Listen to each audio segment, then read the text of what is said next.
This is a Teja News Television broadcast. Kurnool జిల్లా కోసిగి మండల కేంద్రంలో మురికినీటి సమస్యతో ప్రజలు ఇబ్బందులు పడుతున్నారు. బీరప్ప దేవాలయం నుంచి శ్మశానానికి వెళ్లే దారిలోని కాలనీల్లో డ్రైనేజీలు శుభ్రం చేయకపోవడంతో మురికి నీరు రోడ్లపైకి పొంగి ఇళ్ల గుమ్మాల వరకు చేరుతోంది. డ్రైనేజీలు నిర్మించినప్పటి నుంచి ఇప్పటి వరకు సరియైన శుభ్రపరిచే చర్యలు చేపట్టలేదని కాలనీ వాసులు ఆవేదన వ్యక్తం చేస్తున్నారు. 30 ఏళ్ళ అట్లా ఉంటుంది డ్రైనేజ్ కాలువ. ఈ నీళ్ళ ఇండ్లకి వస్తుందా వానకాలము?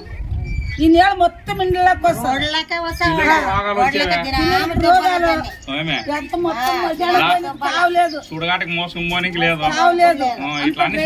నిండిపోయేది అందరు చెప్పండి. ఒకరు తెచ్చి కాలువలోకి వేసారు, ఇండ్లకి వస్తుంది. ఎట్లా పిల్లలకి జరాలు వస్తాయి, కాలువలు తీసేలేరు, ఏం తీసేలేరు. ఎట్లా ఇది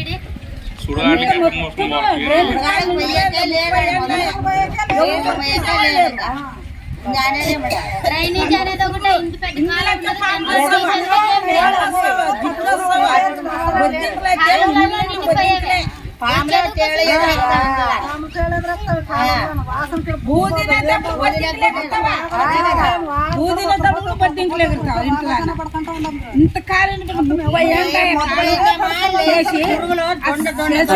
స్వచ్ఛ ఆంధ్ర కార్యక్రమంలో భాగంగా పలుమార్లు ఫిర్యాదులు చేసినప్పటికీ అధికారులు స్పందించలేదని తెలిపారు.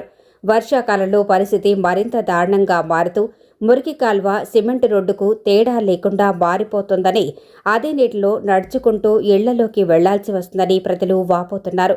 చిన్నపిల్లలు, వృద్ధులు ప్రతి సంవత్సరం విషజ్వరాల బారిన పడుతున్నారని ఆందోళన వ్యక్తం చేస్తున్నారు.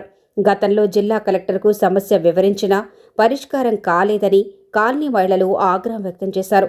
ఇప్పటికైనా పంచాయతీ అధికారులు స్పందించి డ్రైనేజీలను శుభ్రపరిచి ప్రజలను రోగాల బారి నుండి కాపాడాలని కోరుతున్నారు.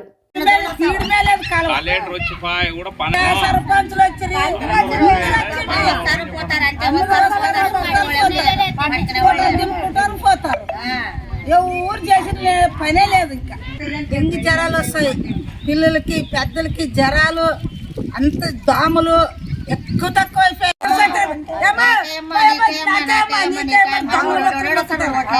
దొంగ మొక్కలు వేపించుకుంటారు, వెళ్ళిపోతారు. వాళ్ళు గెలిచినాక నాకు గడ్డి పట్టుకుంటారు, వెళ్ళిపోతారు. వాళ్ళు అంతే మరి. వాళ్ళు గెలిచేవారు ఇల్లు ఖాళీ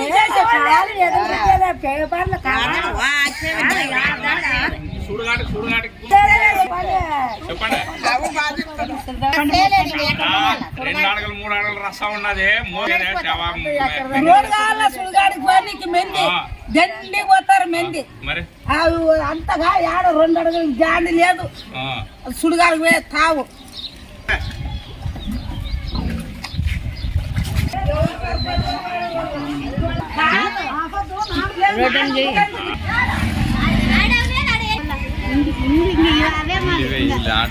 వాటికే ఉండదన్న కాలువ.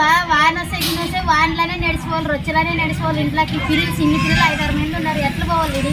ఇట్లా కాలువ ఉంటుంది.